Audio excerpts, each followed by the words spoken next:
everyone. Today I'm very excited to interview my friend, Suzanne Ballantyne.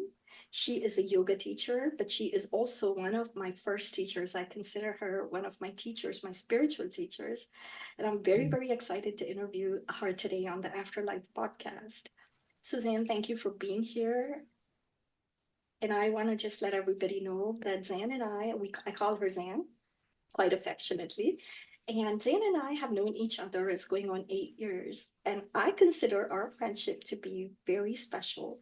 We are sort of a crossbreed, I would say, because Zan grew up Irish Catholic and she has adopted and adapted ways of Hinduism and Buddhism into her practices, whereas I grew up Hindu and have adapted and adopted the teachings of Jesus into my life. So this is a very unique friendship, and I'm very grateful for it. Thank you for being on this show, Zan. Pooja, I am so honored. Always, always, every time. So honored. I love our friendship. I love that you think of me as one of your teachers. I certainly think of you as one of my teachers. I think of most, for you and me, I think that most of the people that come into our lives are teachers for us in some form or fashion. And it's mostly us that recognizes the teaching that we're getting from being present and aware of how we're relating to people or what's going on between us. But yeah, thank you. Zan, why don't you start us off with just kind of giving us a little bit of about your journey? Like you grew up Irish Catholic and you've ended up, adopting and adapting, like I said, the practices of Buddhism and some Hinduism as well. So do you want to talk about that a little bit? Sure, I can for you. So I often say that I was born a poor Irish Catholic girl, but not as poor Irish and Catholic as my mother. And I believe that with each generation, we carry the energy of our ancestors, first and foremost, our parents. These are the people with whom we spend so much time. And I say we're steeped in the tea of our ancestors. So the energy, really, right? We spend so much time with these people, and we're not even aware, especially early on in our lives, how we are picking up the habits, behaviors, thought patterns, actions of these people that we spend so much time with.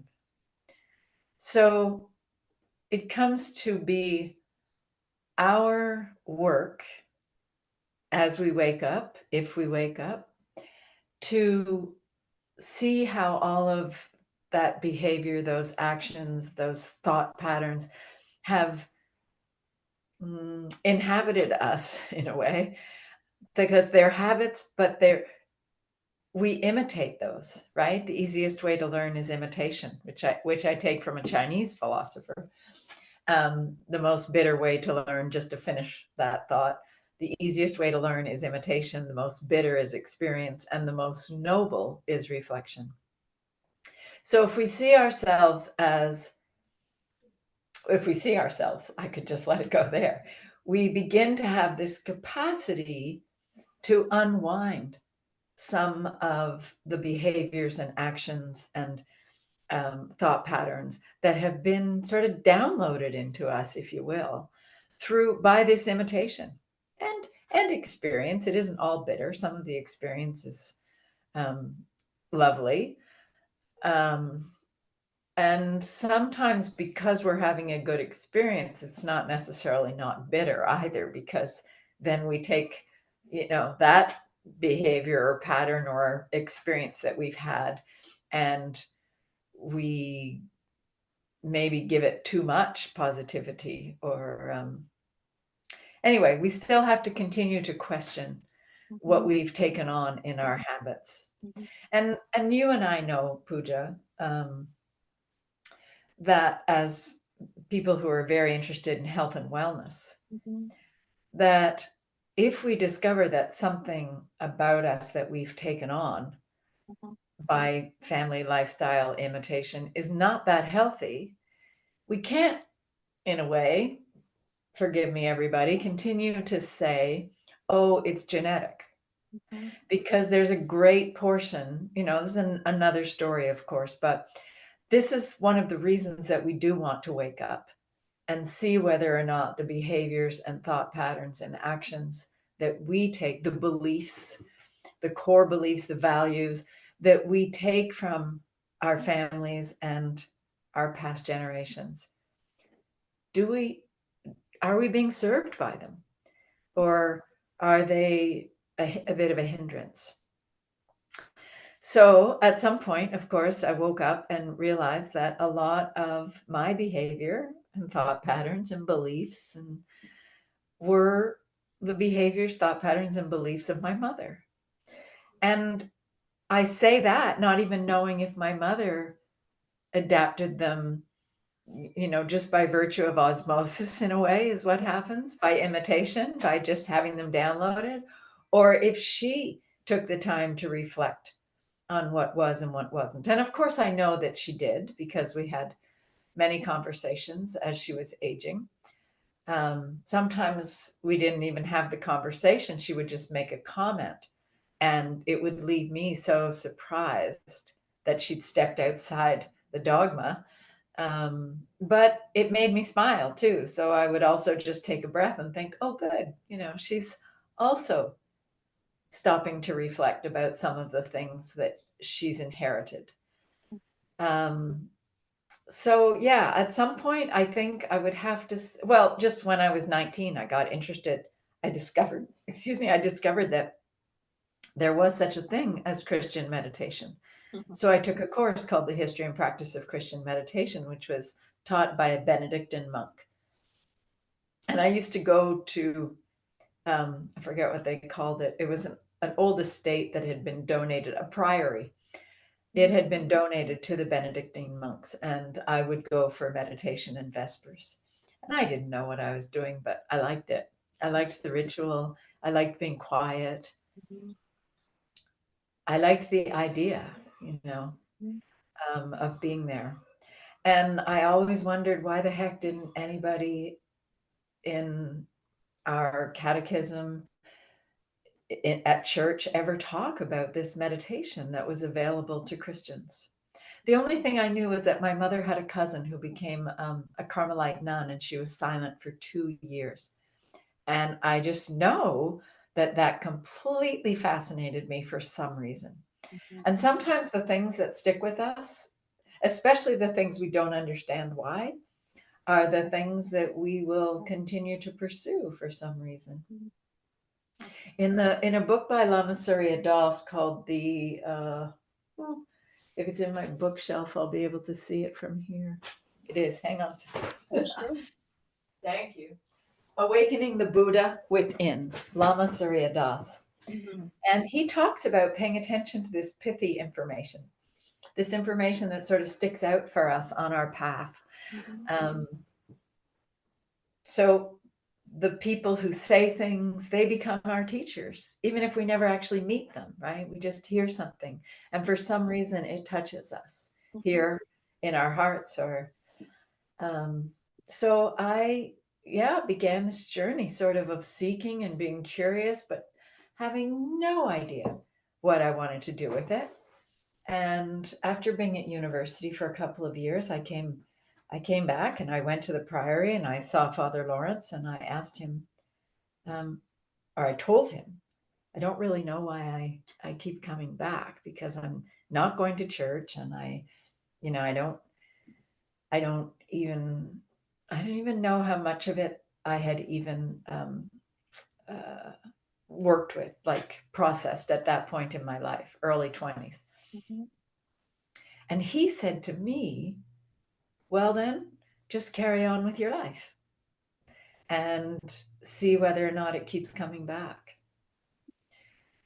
And so that's what I did. And it didn't really come back until I started taking yoga Mhm. in my early to mid 30s. Mhm. And and then of course I went back to meditation through yoga, and began began a more concerted journey. I won't say that I was totally devoted yet. Um, that took, I was having children. I was a householder, as we know it to be in some philosophies and some descriptions of the like Ayurveda, right? You're going through life. And so the first third of life, you're developing yourself and training and getting educated and building the foundation for your life. And the second third of life, you're sort of, they call it morning. They also say morning, noon, and evening, right? So you're in the afternoon of your life, and you could be in career or householder. You could be looking after children. You could be looking after your parents. Mhm, And then once that's over, you have this last third. I also say um, that this third act, we say it in every day, like from 0 to 30 is the first act, from 30 to 60 is the second act. And when we get to our third act, we may not have the children at home anymore. We may not have the parents to look after anymore. And so we arrive in this space. Now I'm trying to think of the word for it. I think it starts with S. Um, and it's the point of life where you prepare to leave, right? We take our first breath when we're born. mhm, Of course, I never thought about that until I was in my 30s and 40s, taking all this yoga and reading all this mhm, um, reading the Yoga Sutras and reading all these books by different people who are either Buddhist or Hindu, and then my teacher and the books that were assigned to us for yoga. I've taken 2 trainings, and now my teacher reminds us often we take our first breath at birth, we take our last breath when we die. mhm. And it makes sense, right? We have to take an in breath to start the life, and we have to take an out breath to let go, Let go. Yes. to Yes. let go. So it's been a slow, gradual journey. And I've learned that about myself, that I've never done anything quickly. I still don't do things it's not true. I move around the house quickly. I get things done quickly. I can be quite energetic and spry. Um, and perhaps that's why I'm so drawn to the speed of meditation and being still, because I needed it to balance myself. But the way that I study and learn seems to me anyway to be I don't mean slow in a bad way at all. I Mhm, think it's just very slow and gradual for me, and mhm, that's the way I digest things. mhm. Yeah, Uh, yeah, it's more organic. Yes, yeah, for yeah. sure. And that's something that I love about your journey, Zan, because when I met you, I was coming out of a very fundamentalist, legalistic kind of a church group, which was almost like a cult. And for that reason, I had gotten very disconnected from my Hindu roots. But I always laugh when I think about this Irish Catholic friend that helped me to become comfortable once more and feel at home within my roots, you know? So I appreciate you for that. I mean, just, I, well, I just thought it was so interesting that you were in America from your country, and I was in America from my country, yes, and we met, and we both yeah. crossed into each other's And I have inherited. I forgot to tell the listeners that Zan is actually joining us from Canada.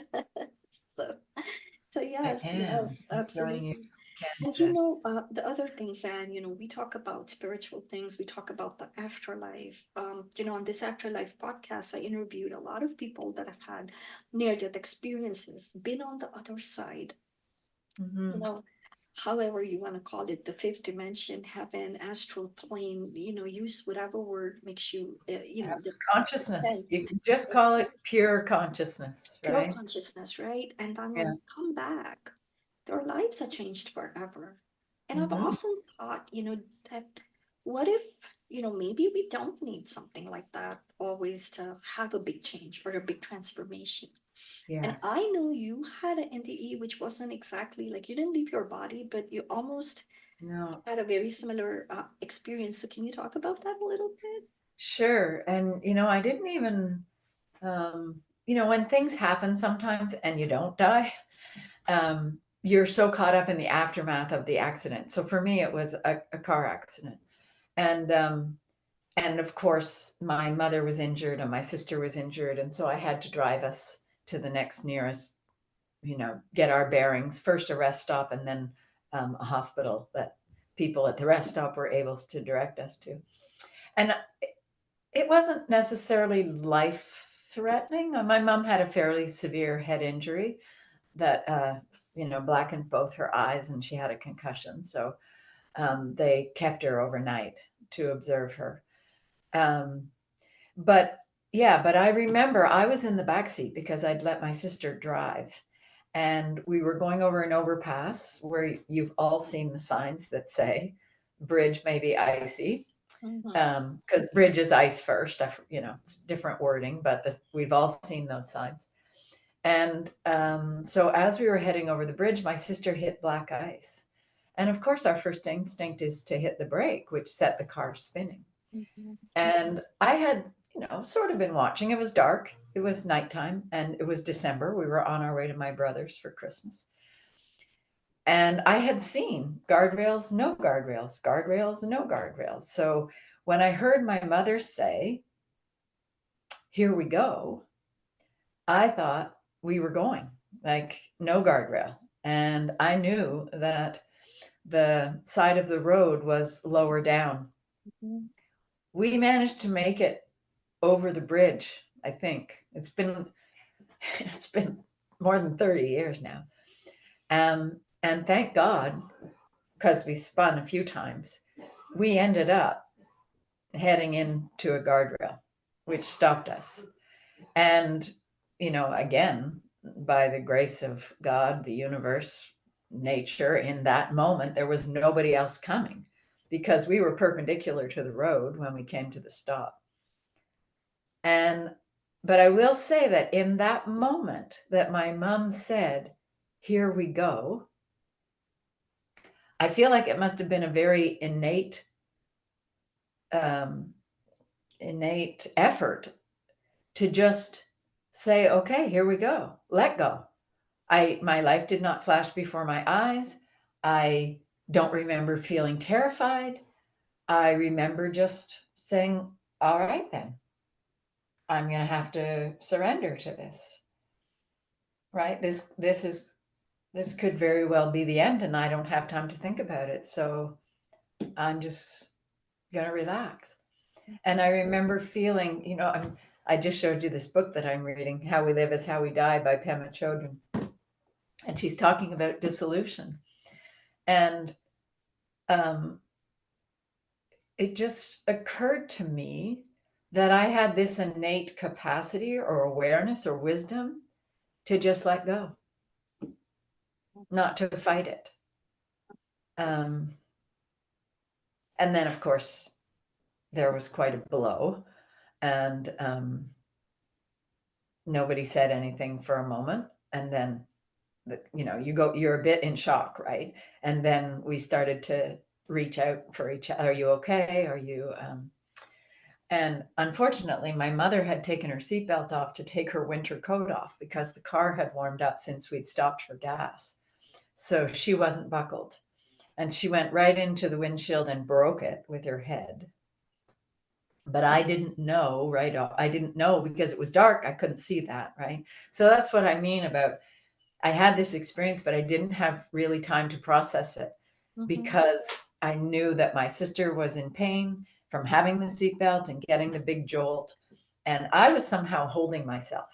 So I was bracing myself. So I didn't have the big smack that they had. And I got out of the car and I got some snow for my mom to put on her head because I knew she'd banged it, but I didn't realize how hard. And off we went. I'll leave it at that. But for years later, and because I'm married to someone who was unconscious for 7 days and describes rising out of his body and watching himself going into the ambulance after a motorcycle accident, I think it just brought back some memories for me, and maybe listening to all the NDEs that I've heard on your channel as well, because I know I've listened to at least half a dozen of the stories of people and read a couple of books that you've recommended over the years. So it just, at some point, I just think I went back to that memory and I thought, wow, that was so interesting. I had no fear in that moment. Mm-hmm. I just really attribute it to some sort of natural wisdom, which I learn more and more about through yoga all the time. I tell my students, your body is perhaps wiser than your mind. And we really need to pay attention to what we're learning from the feedback of our bodies. I love that. I love that on so many levels because of death, even getting close to it, right? If if you know that it's coming for everybody. But if you know if we're sick or something happens and we're like, oh my God, Yes. this thing is now approaching faster than we hoped for, Yes. it can be very scary. But listening to you actually brings me a lot of comfort because of this innate wisdom that we have to let go, to accept. And then it just makes the whole thing that much easier, doesn't it? I think so. I mean, it takes practice for us intellectually Mm-hmm. because we live in a culture that's terrified of death. A lot of the time, we don't like to talk about it. Mm-hmm. And when it happens, the grief is enormous. Yes. Um, of Mm-hmm. course, death out of sequence Mm-hmm. is what really Mm-hmm. takes us by surprise. Mm-hmm. And yet it's happening all the time. All the time. It's Yeah. just not happening to us, but it's every day. We watch the news. Yeah. We know that people are dying by accident, by illness, by force, for lack of a better word, but that's good enough for me. Um, and and I think that well, in Pema Chodron's book, she said that one of the Tibetan practices, because she's a Tibetan monk, is to think about death 5 times a day, Mm-hmm. to become more familiar with it, Mm-hmm. to become more comfortable with it. Mm-hmm. And the irony, I remember lending you a book too from The Dalai Lama. might, might have been a doctor. It wasn't Dalai Lama. He was at Harvard University, and he wrote a book, "Living in the Light of Life" or something like that. Yes. Living in the Light of Death. Yeah. Yeah, because that is also an expression, right, of Mm-hmm. Mm-hmm. among monks of different backgrounds. The Yeah. Yeah. Tibetan or Buddhist or whatever. And when we live in that light, Mm-hmm. it tends to brighten our actual life Mm-hmm. because we're not hiding from it. We're not pretending it's not coming. Mm-hmm. We're making choices knowing it's coming. Mm-hmm. And that can, in fact, since how we live is how we die, get us more comfortable with dying.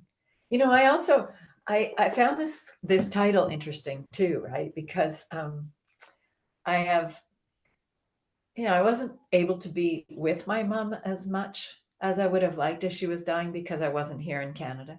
But Mm-hmm. I was here for the death of my mother-in-law last year Mm-hmm. and the decline and the hospice Mm-hmm.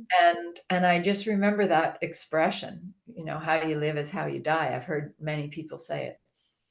And it was true of my mother-in-law, and it was true of a friend of mine that I lost very recently. And I think it's not just that we take the same personality into death that Mm-hmm. we've lived with. So if we're cranky and, you know, nasty, we're going to be Mm-hmm. cranky and nasty when we die. Mm-hmm. Um, they do say that there are some people that are bitter and angry and just focus on the pain and the loss and really try hard not to let go. Mm-hmm. And other people are themselves right up to the moment, but doesn't mean that they don't have fear. My husband's Mm-hmm. mom had quite a bit of fear. Mm-hmm. And I sent a message with him to the hospital once. There's a cute story if we have time for it. Yes, of course. We knew that she was upset because she would call and tell him about her dreams and the things that were happening in her dreams and how she was locked or left in a long corridor in the hospital, and nobody was coming to see her, and the people that did come to see her were very mean and nasty. And so we just equated this with her sort of fear of some kind of hell. And she wasn't a religious woman, but she was married to a Catholic man, Mm-hmm. but she never went to church or converted or Mm-hmm. and so I said to Mark, I said, well, when you go see your mom, whenever there's a window of opportunity in the conversation, I'd like you to tell her, for me, that I think death is a bit like birth, and that when she gets there, there'll be people waiting for her, or there'll be loving energy waiting for her, whatever that is, and that there's nothing to worry about, that it's just another transition. Yeah. And, I don't know, I may have said, and watch for the light or something sort of generic like that, right? And he came back and told me that he did tell her. I don't know if it was the same day and she apparently rolled her eyes because she would sometimes, she's not the first person to find me a little bit Pollyannish, or, too spiritual, too much of a seeker. You probably run into it also. I do. Um, I've been told I live in a la la land. yeah, you're too woo woo. Uh-huh. And I get it, right? Because I think the long period of time that it took me from when Father Lawrence told me just to forget about meditation then, and not keep following the path, until I found myself back on the path. For that period of time, there was a part of me that wanted to sort of run from the dogma. Mm-hmm. And I didn't know how to incorporate a person that wrote poetry and felt like a seeker and wanted to study religion, actually. Mm-hmm. I studied the Mormons. I took sociology of religion. I took Jesus Christ, myth and reality. Yeah. I took world religions. I took Aboriginal, a course in Aboriginal religions as well, First Nations. And I think that I just had to go back to it to find the faith, my faith, Mm-hmm. not a blind faith that the church asked me to Mm-hmm. aspire to or just take on, Mm-hmm. um, handed down. I much preferred the philosophy of Buddha Mm-hmm. and Hinduism and Buddhism. And I'm not sure about Hinduism, actually. You'll have to tell me. Do they also say, don't take my word for it? No, the reason I said that I find that you've adopted some of the practices is because you've studied the Yoga Sutras, and Yes. they have a lot of the philosophies that you'll find in India. So, Of course, because a lot of it comes out of the Upanishads. It's yeah, also in the Upanishad and Bhagavad Gita, right? yeah, yeah. Yes. So But would those books also have said things like, don't take my word for it, go out and experience, take up the practice and learn for yourself? I think I think the original Vedas had like a lot of like rituals and things like that. But I think there was like when you start getting towards the commentaries, and then there were commentaries on the commentaries and that Yes. whole series, I think Yes. that's where more of the self-reflections was coming in. Towards the end, like the Vedantas, Okay. they did talk about that. So And I feel the opposite in Christianity. I don't know, but I feel like, so the history and practice of Christian meditation was active in the yes, 14th, 15th, 16th century, perhaps. totally the Desert Fathers, yes. Mhm. Right. But then there seemed to have been Yeah, less interpretation, that, we were driven more toward we're going to interpret it for you, yes. and we'll tell you how to understand Part of it. At least fusion. that was my feeling.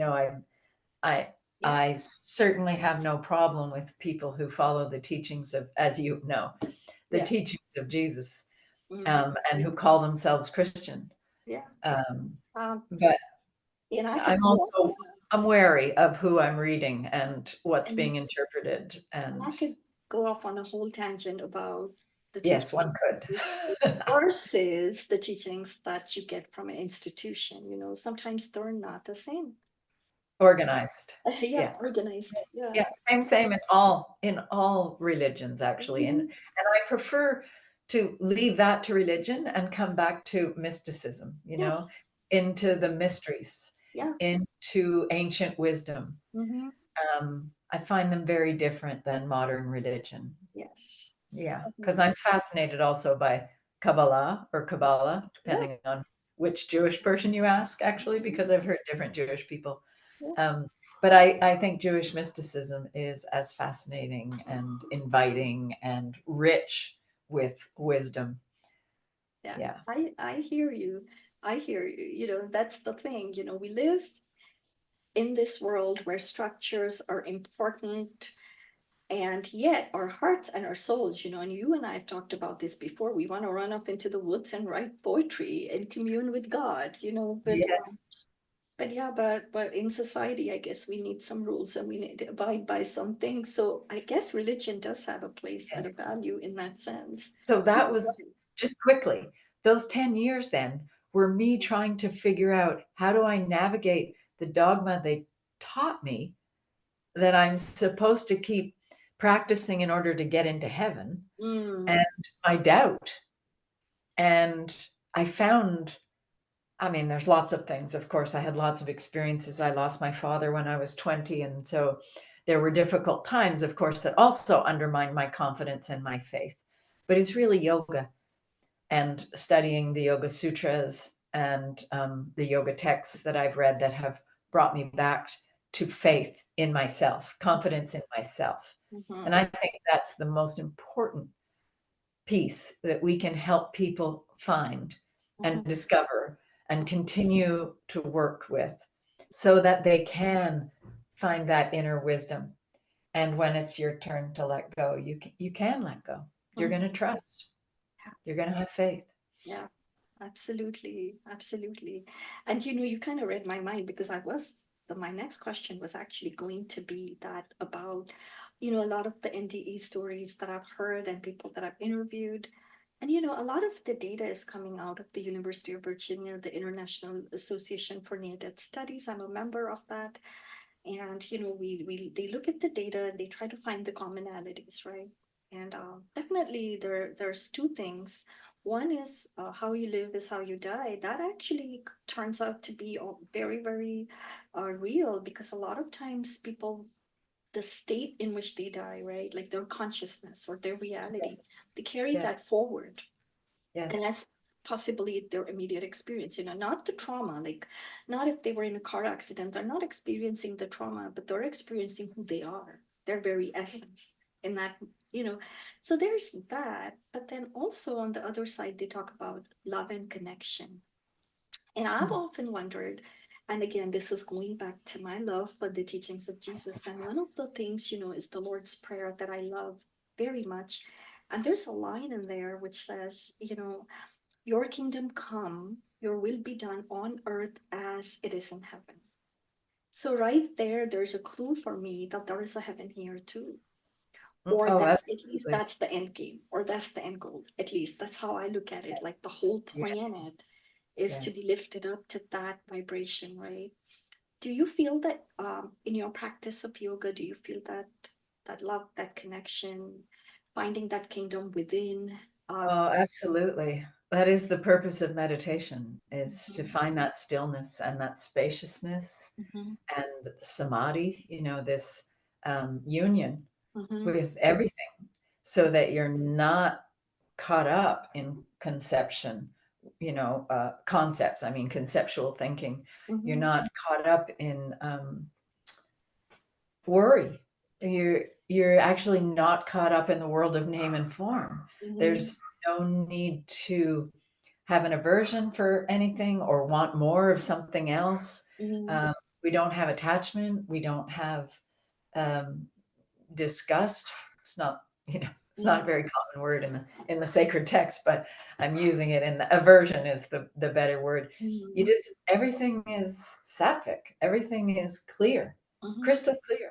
mhm, And you recognize the difference between the world of name and form and our own true nature, mhm, which is this light of consciousness. mhm. Purusha Yeah, is the yoga term. yeah. Um, And I think so that yeah, goes. I think that's the whole point, is for us to keep practicing finding that space Mhm. so that we can find it on our way out. Yes, to be present in every moment as much as we can. Yes. Right? Yeah. And I really think that's where the secret sauce is, to find even those glimpses of heaven that we dream about. It's right here, right Exactly. now, inside us, right? Um, and, Yeah. and I think inside us, and in when we are co-creating, like in this moment, when Yeah. just watching you on this screen and talking to you is lifting me up, Mm. right? I feel like right here in this little space, there is a little bit of heaven, you know? So, Yes. talk. Yes. And my friend Brian, who just left us, and I'm saying his name out loud, um, you know, his and his wife who predeceased him, their message was to keep looking for the beauty.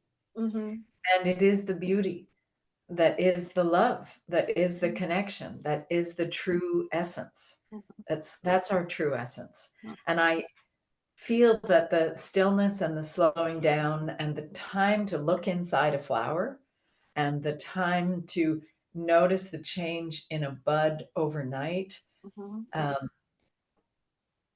it's it's this speed. You remember I had my t-shirt that said yield to the speed of nature? mhm, It is this speed of nature that gives us the practice to be present enough, to be conscious enough, to practice being more conscious than unconscious, mhm, because we live in these human bodies, right? The veil comes down, we forget, we're not sinful, mhm, we're forgetful.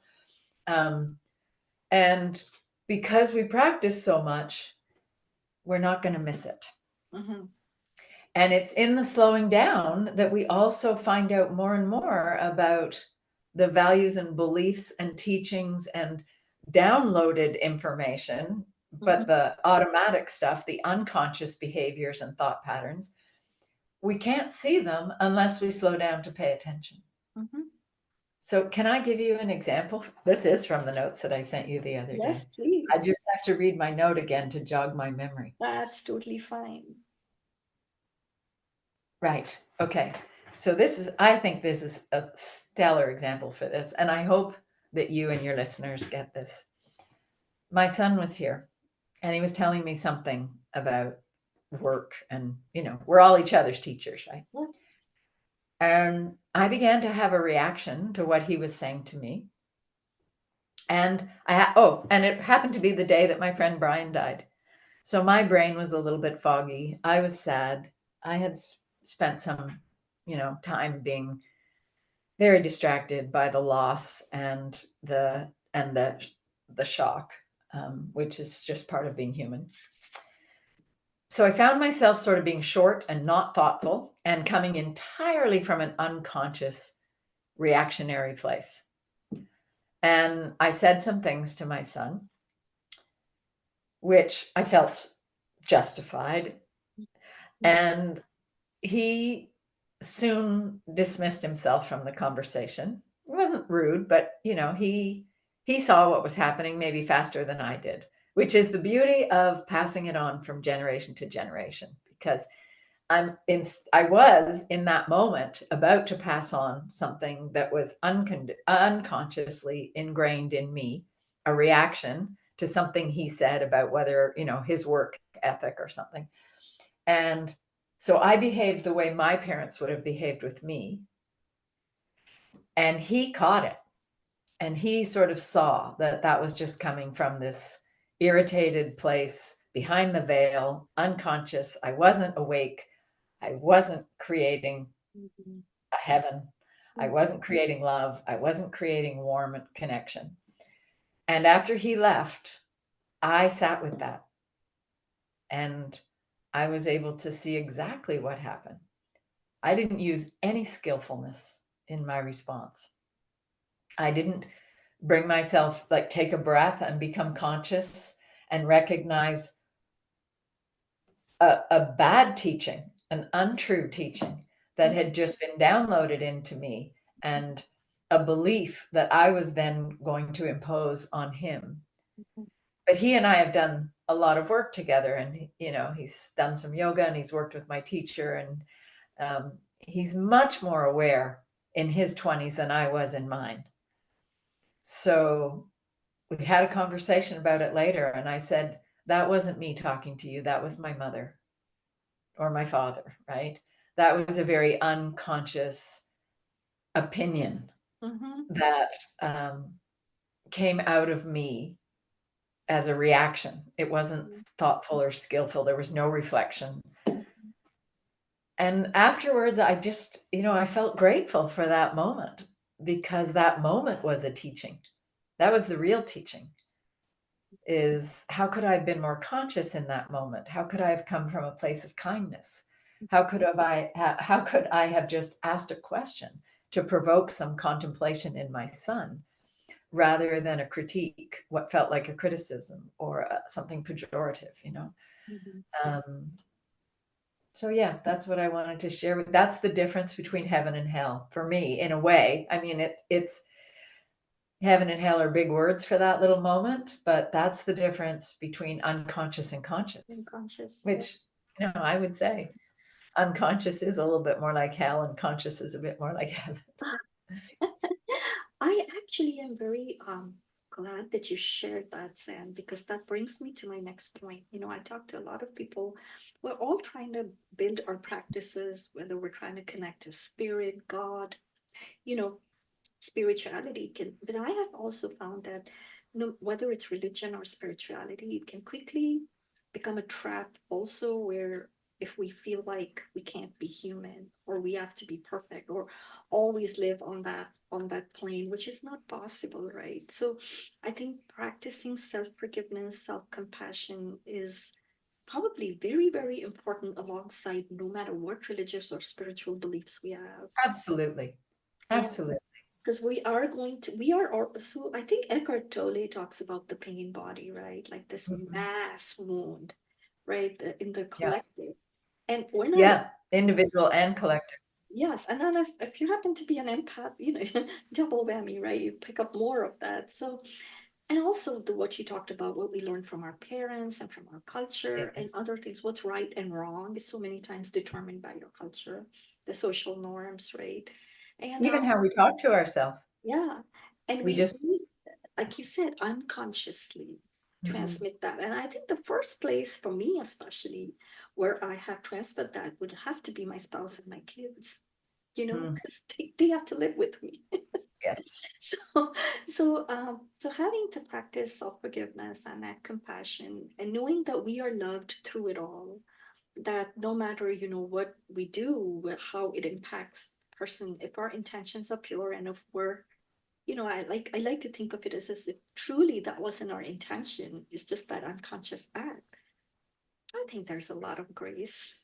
And I do think that practicing forgiveness and love and compassion with ourselves is exactly what gives us the courage to say, oh my gosh, I'm so sorry.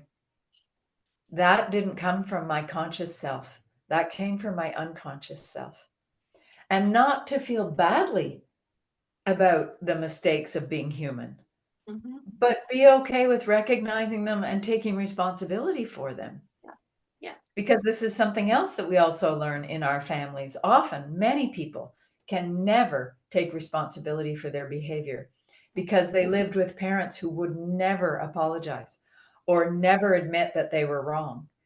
And and so you're absolutely right. And if my practice didn't have that kind of love and compassion and forgiveness, I wouldn't have been able to admit to my son Agree. because my my parents had a little bit of it, so I think they taught me some of this also. They were a little bit past that self-righteous parenting that may have been, come passed down with the cane and the walloping and the parents can never be wrong and you have to have respect for your elders no matter what. Mhm. My parents were able to apologize sometimes, and Mhm. that was the beginning of me being able to have that in my practice, to not feel like I can't. Just because I'm older doesn't mean I'm better. Just because I'm older doesn't mean I don't owe you respect. So, how can we teach? How can we pass on these teachings and this idea if we don't model it? Thank you, Zan, because that goes back. I'm connecting this back to this phrase, on earth as it is in heaven, because every time we catch ourselves and we apologize, I think that brings about some healing. Absolutely. We're pushing not the pain body, but the healed body. That's what I want to push. It raises the level of consciousness, Yes. right? Yeah. right? That's the Yeah. heaven. Hmm. And it helps us diminish Yeah. the fear, the dark. Yeah. Then I have like I can go on talking to you forever and ever. No, we always There's can. so much to learn from you, that I don't. I want to be respectful of your time as well. I just do want to ask you a couple of things. Do you have? You've been giving us a lot of wisdom, but is there anything that you want to share with us? That is your favorite practice for? It could be spiritual. It could be for wellness, because I think those are connected deeply, anyways. Is there one small little thing, one favorite practice of yours, or one small little thing that we could do to lift our own vibration? Well, I'll echo my teacher and actually a colleague of mine who's also a student of Gary's, and that is that really 5 minutes a day Mm, of being present with yourself, of setting a timer. You can download an app onto your phone. You can do all those fancy things, mhm, but really giving yourself the gift of 5 minutes of mhm, sitting still. mhm, And if you have a pet at home, just notice that dogs and cats, they often just sit still and mhm, they aren't always sleeping, but they're able to stay in this place of stillness. And I think that that might be one of the first teachings of awareness is that we don't have to be moving, talking, thinking, acting all of the time. That sitting still and breathing is enough to be well. So that's my first thing, 5 minutes a day. My second thing is practice making your practices, because we're all individuals, it's a personal practice. mhm, We come together in community or sangha, as we say in yoga, to practice together, to go over the teachings, to ask questions, to learn from each other. But we don't come together to practice postures and meditation to keep talking, right? But sometimes our minds have a very difficult time getting quiet, which is why we have to teach the body to get quiet first, and the mind follows. And if you have trouble quieting your mind, another thing that's worked for me is yoga nidra. mhm, And you can go on YouTube and search yoga nidra 10 minutes, whatever you've got time for, 20 minutes, 30 minutes, 15 minutes. Sometimes I do them right before I fall asleep at night. And what I find happens is my mind gets taken by the music or the someone's voice who's helping me relax. And that is another way to teach our bodies to relax. It's our nervous systems that need to be turned off mhm, because we don't, in the culture we live in, we think relaxing is watching TV, but there's still so much brain activity going on when we're watching something else. mhm, So we really have to get quiet, preferably close your eyes. If you're not comfortable in the beginning, you can just soften your gaze and stare at the floor or one a single point, something you love, whatever, a glass of water, a mhm, picture, a mhm, symbol that means something, and just teach your body to get quiet. mhm.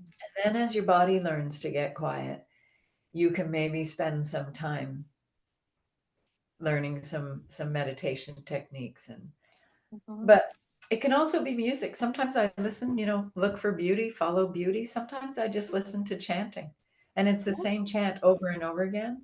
And because I don't understand it all the time, and sometimes I do because I've been doing this for a long time, but in the beginning we don't understand the chant. Right. And it's the fact that we don't understand it that Yes, allows it to just soften the mind. absolutely. I've always, Zan, it's true. Words can get in the way sometimes, right? Yeah. Yes, This morning I was just listening to the birds, sitting outside on my porch listening to the birds, and yeah, I don't know what they're saying, but it was beautiful. that is a beautiful practice Yeah, right yeah, there. Just yeah, staring at a tree and yeah. recognizing how still nature is. Yes, And look what it's doing for us. that's lovely. I just love you so much, and I am hate that I have to cut this The off. feeling's mutual. I love you, love you, love you. And you have taught me so much about love and Thank you. patience and Thank kindness. you. you. Thank you. that's helped move my practice along. So, Thank you. Thank you yeah. very much. And to your listeners, if you've had an NDE or you haven't had an NDE, just keep cultivating faith in yourself. Keep trusting that, well, Frank Ostaseski, who Mark and I heard speak when we were in Costa Rica, he just says life, death, life, death, life, death, life, death, life, death, life, death, life. Okay. They aren't separate. Yes. They're not. They're They're not. part of the cycle. From life to life. Thank you And so much. yeah, Thank you so much for joining us, Anne. And to all those who are watching and listening, thank you for tuning in. I am your host, Pooja Chilukuri. Until next time.